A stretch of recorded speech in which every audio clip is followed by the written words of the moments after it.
Hey guys, it's Rachel, and I just wanted to hop on and give you a quick kind of tour of the front bed. I've done quite a bit this year thus far, and I just kind of wanted to give you an update up here. So I figured we'd start on the front porch. So down here, I have a few of my containers, and this first one it's called a oh man, it's some kind of hookah. It is buttered rum. This is a buttered rum hookah. Apparently from what I read, they do not bloom much, but they like to be either part shade or full sun. Here in the south, zone 8, I put it on my porch under some shade just because I'm scared it will scorch the leaves because our sun gets really hot in the summer. I also have this Aztec Grass to give it like kind of a blue vibe over here. And then I have a maidenhair fern that's just now starting to really come out. And I'll probably end up putting that on my table when it does. Let's see, over here I have a Mona Lavender that has not bloomed yet this year. I need to look and see. I'm almost wondering if maybe it blooms on old wood, because I did prune it this spring because it had a lot of dead from a late frost. I don't know, but the foliage is pretty. Up under the leaves is a purple, and then they're just really dark and shiny and glossy. And then down below it I put a this is a Lovie dovie calibrochoa from Proven Winners. On each side of the porch here I have 2 pots, and I have a blue plumbago in both of them. They have really taken off. They were really small at the beginning of this year, and they're just going crazy.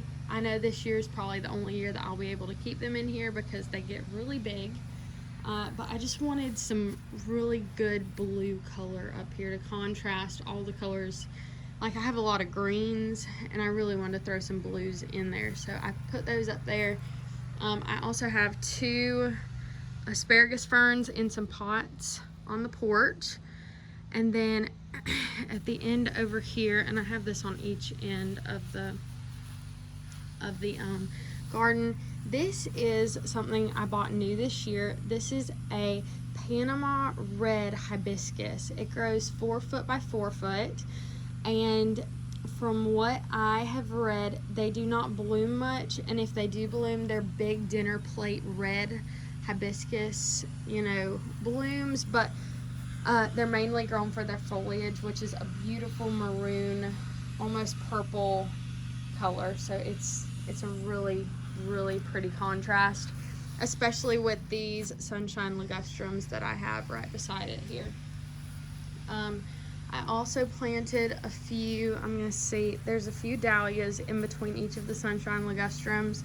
None of them really have a pretty flower on them right now, but you can kind of somewhat see, so that's not a really pretty one. So I'm just gonna move on from those. Maybe in the next one I can show you a pretty flower. Oh, also in these containers with the blue plumbago, I put little sprigs of lemon coral sedum, which is kind of getting choked out by the plumbago, but this one's actually starting to kind of try to spill out a little bit. So I really thought that those 2 contrast each other good, especially if that lemon coral gets some sunlight and turns a little yellow. I have this is a wave yellow petunia on each side, and the one on this side is way bigger. I do need to deadhead them. That's one bad thing about the wave petunia series, is the waves you do have to deadhead, but I could not find any of the Proven Winners, so I just went with the wave because I really wanted yellow to contrast the blue and the pinks and all that this year. I also have some Aztec grass that I'm thinking I'm probably going to end up taking out. It's too full sun right here, and it likes part shade anyway. But I wanted to just try it and see, because I really wanted that beautiful grass, you know, grassy texture right here as you lead up to the door. But you know, it's second year, and I may give it one more year, but it's just got more burnt on it than, you know, than good. So I don't know. Back behind this blue plumbago pot, we have a twist and shout lace cap hydrangea that I got last year on Mother's Day. I planted it, and it has grown so big.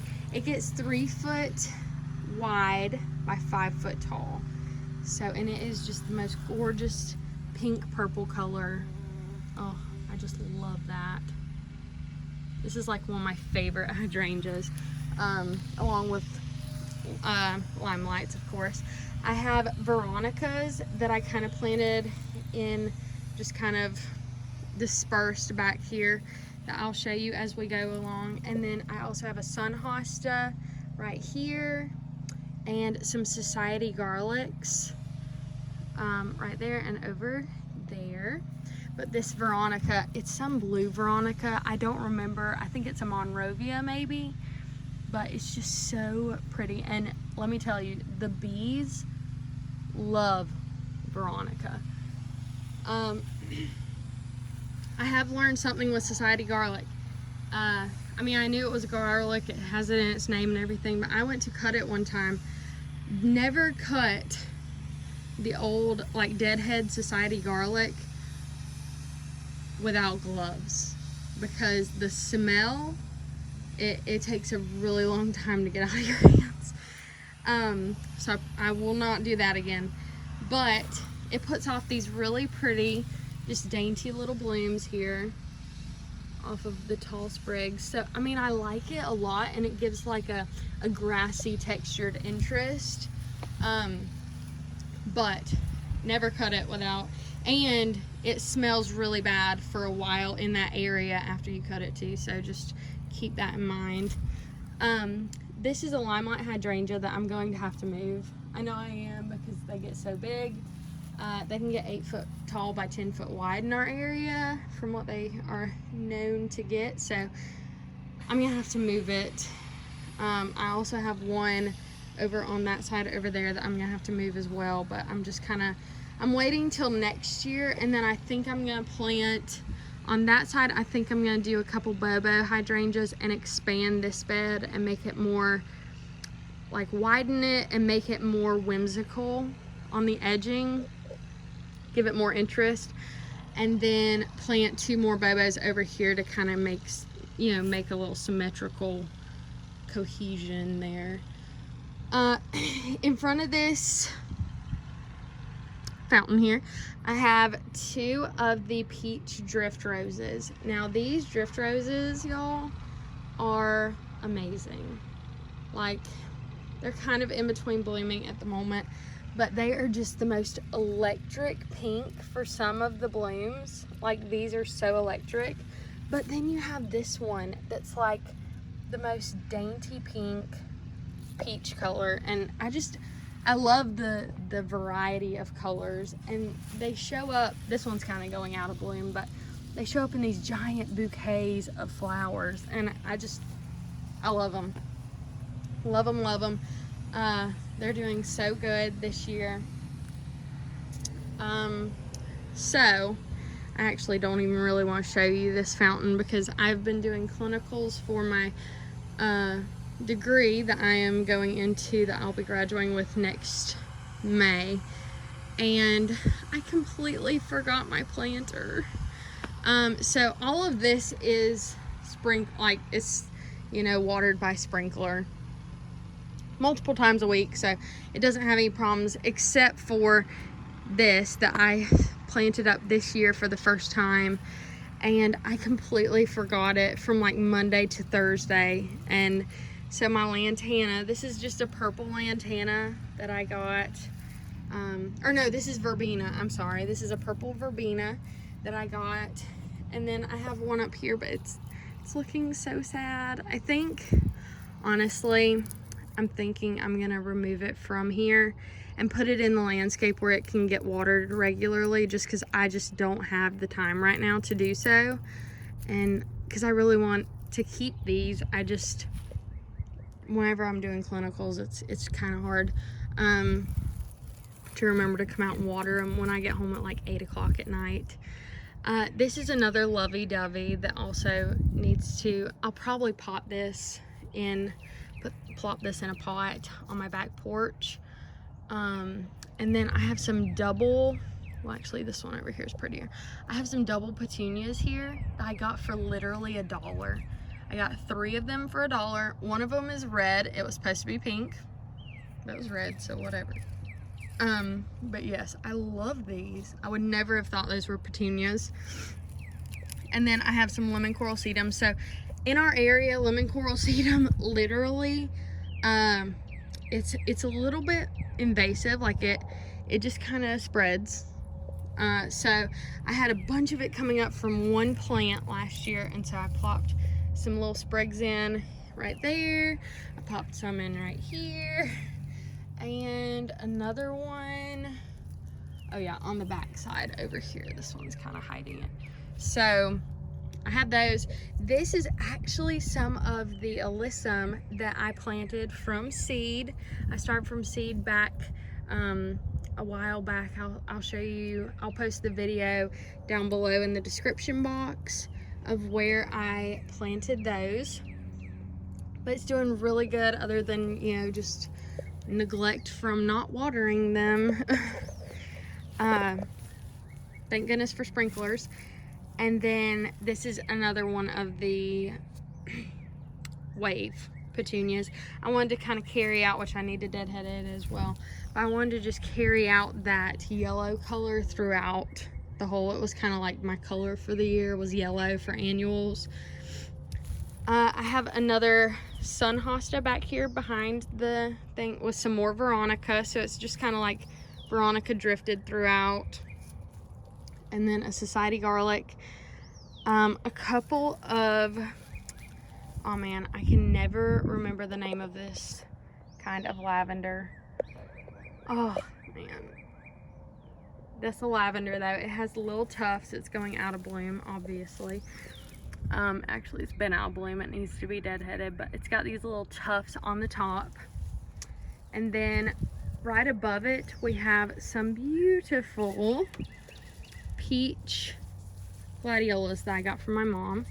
So there's one of those. Oh, look how pretty. I love this color peach. I also think it looks beautiful with the red or the crimson or red Panama Red Hibiscus over there. I almost wish that they were really closer together than they are. I have some Shasta Daisies right here, just a big old hedge of them, or a big old bunch of them there. I need to deadhead some of those as well. As you can see, I've already deadheaded a lot of them, so I'm just waiting for them to have their second flush. I have a couple mums here that, well actually that one looks like it might be, oh yeah, it's trying to bud up. Oh my goodness. So these are white mums and they're actually budding. So I kept these from last fall. I planted white, the white, amber, and yellow mums because I wanted it to look like candy corn, and I put them over where the 2 pots are now at the front entrance, and it was so cute. And I kept them all winter long. I kept them alive and watered and well, and then the frost hit and it kind of killed the inside, but the top started coming back, and I was like, okay, well, I'm just gonna wait and see what happens. And they look so good. So I'm really happy with how they look, considering it's like beginning of June in South Alabama, and they are a fall, you know, cool loving plant. So, and the fact that it has buds on it is just amazing. I have another sun hosta right here. I wanted to throw those in for a little bit of variation in between all these yellows and just straight green foliage plants. And then this Veronica that just looks beautiful. Oh, I love me some Veronica. And that with the Shasta Daisies are so pretty. Like, oh my goodness, I love it. I found one Super Tuna limoncello, and this is it. And this is what it looks like, you guys. I just don't know if this kind of Super Petunia, like, it gets watered. It's not overwatered. Like, I already had to cut off a part of it earlier this, like, a couple weeks ago. But it's watered, you know, as much as all my other ones. And I don't know. I don't know if it just doesn't like our heat, or, I mean, we have sandy soil up here, so I don't think it's that it's getting too much water. I don't know. It was looking so pretty in the spring, and then it just started looking really sad. I need to deadhead it.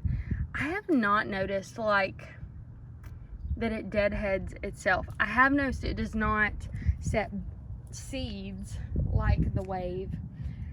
But it doesn't deadhead itself. Like, I still have to come out here and pick this one too, so I don't know about that. Let me know if you guys have that kind of problem too, or if yours fall off like they supposedly say they do. I don't know, maybe I have a lemon of the bunch. This is a Mesa Peach Gaillardia. So these are beautiful. They come out and they have this color here, so it's like a sunset sunrise color. But then as the blooms age, they turn into this cute little ball, like a puff. And so I just keep them, and then as they come out, they almost look like a sunflower or something. I love them. They love it in my garden as well. Now I will say, once the seeds start setting and they start looking like this, they are rough. Like, they have thorns. But I have a bunch of them that I really need to just cut it all the way back and let them come back, because they're pretty much, there's a lot of them that are spent, but there's a few that are still beautiful. It almost reminds me of echinacea in a way.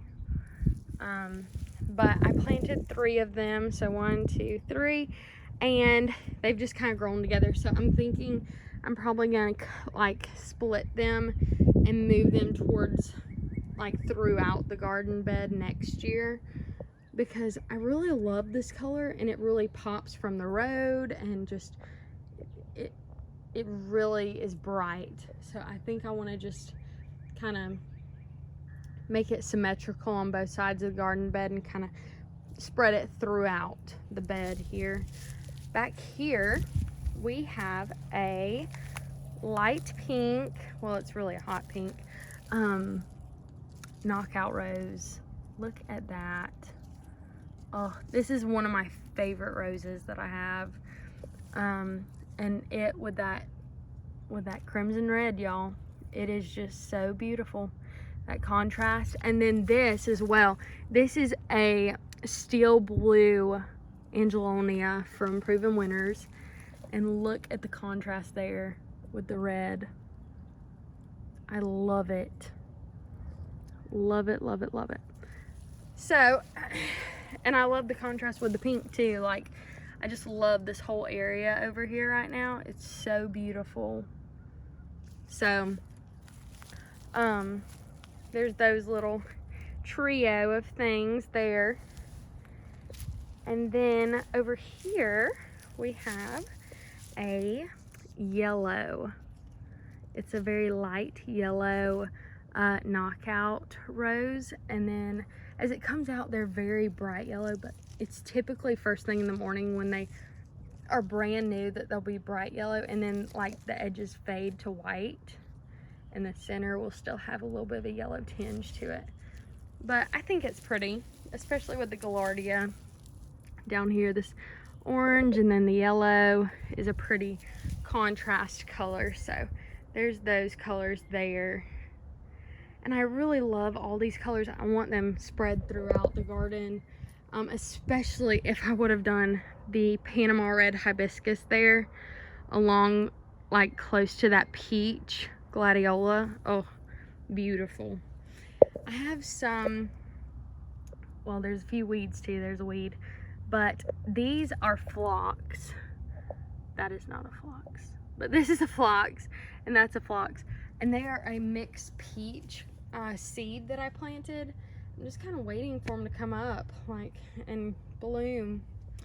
They're taking a little longer because I planted them a little bit later. They were kind of an afterthought just because this whole area here was just empty, and I was like, well, I don't really want to do anything. It's getting too hot, so I just went ahead, because in the south it's really hard on our plants when we plant them in the heat of the summer, which I do have a couple Mexican petunias that I may pop in here, but I think they're just going to be too tall. They get about 4 foot tall, so I really think they'll be too tall in here. But for now, I'm just kind of waiting for these phlox to pop up.